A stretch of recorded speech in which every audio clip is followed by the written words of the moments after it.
अपना ध्यान सम्मुख विराजमान श्री श्री 108 श्री परमहंस महान विभूतियों की ओर लगाते हुए और अपनी मुख रचना को पवित्र करने हेतु एक बार ऊंची और मीठे स्वर में बोलिए जयकारा बोल मेरे श्री गुरु महाराज की जय। बोलो साचे दरबार की जय।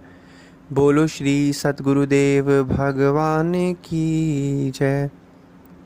गुरुमुखों, आज हमारे हृदय सम्राट श्री श्री 108 श्री चतुर्थ पातशाही महाराज जी का शुभ रास तिलक दिवस है।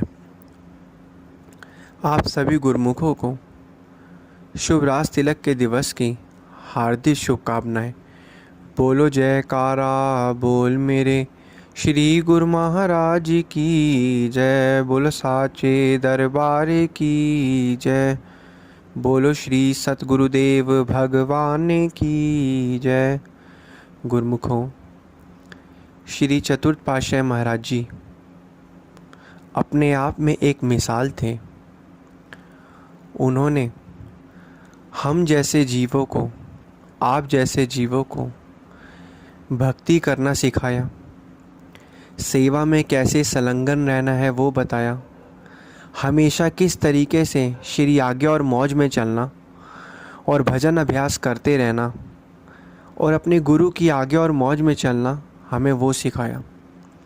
उनका हम सभी जीवों पर जो उपकार है, उस उपकार का बदला हम यह जीव इस जन्म में तो क्या, आने वाले कई जन्मों तक भी नहीं चुका सकते।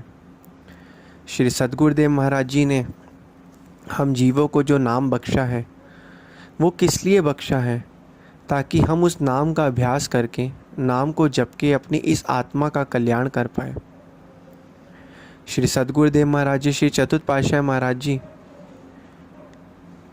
हम सभी जीवों के लिए यही चाहते थे कि हम सभी जीव जो हैं श्री अनंतपुर दरबार की सेवा में लगे रहें, भक्ति परमार्थ के कार्यों को करते रहें और जितना हो सके अपने श्वासों की पूंजी को भजन अभ्यास में लगाते रहें, ताकि हम इस भव सागर से पार हो पाएं।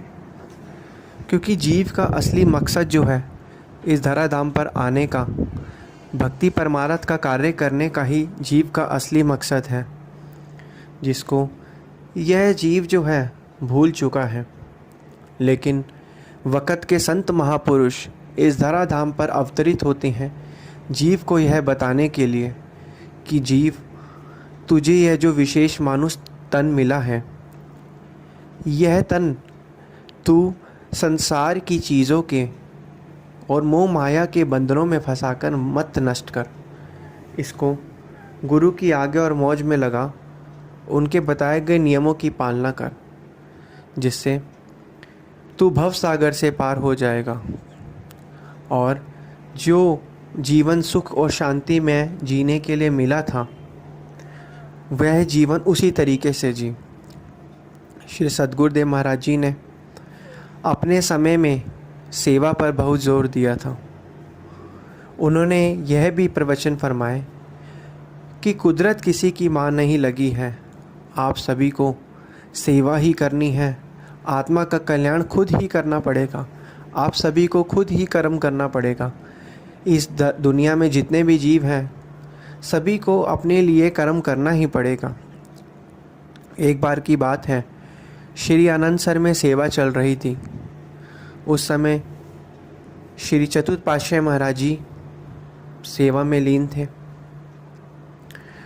तो क्या हुआ, आनंदसर का जब निर्माण हो रहा था, उस समय रात्रि को देरी हो गई। श्री चतुर्थ पातशाही महाराज जी वहीं आनंदसर के निकट ही अपने सर के नीचे ईंट का तकिया बनाकर वहीं पर सो गए, क्योंकि वह सेवा में हमेशा तत्पर रहते थे।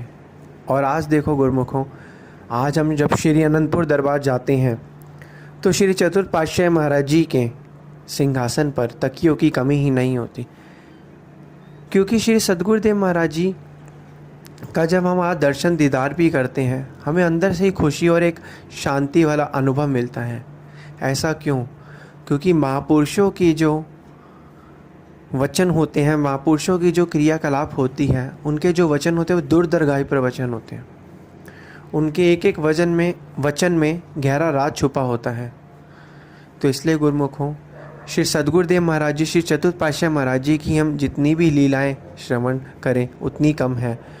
वह तो एक मिसाल थे, और सेवा करना और भक्ति परमार्थ में भजन अभ्यास पर उन्होंने हमें सिखाया और किस तरीके से जोर दिया।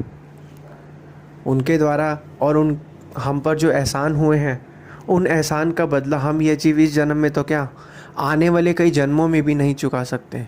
तो इसलिए अब हमें क्या करना है, हमें उनके द्वारा बताए गए नियमों की पालना करनी है।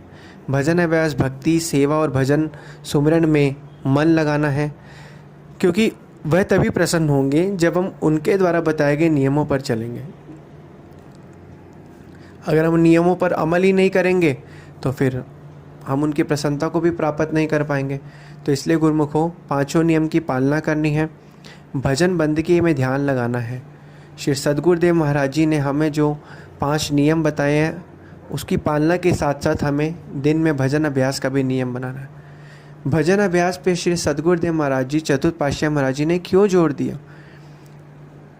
क्योंकि इंसान के सुख और दुख होने का कारण, सुखी और दुखी होने का कारण इंसान के खुद के विचार हैं, और विचारों में ही सुख है और विचारों में ही दुख है।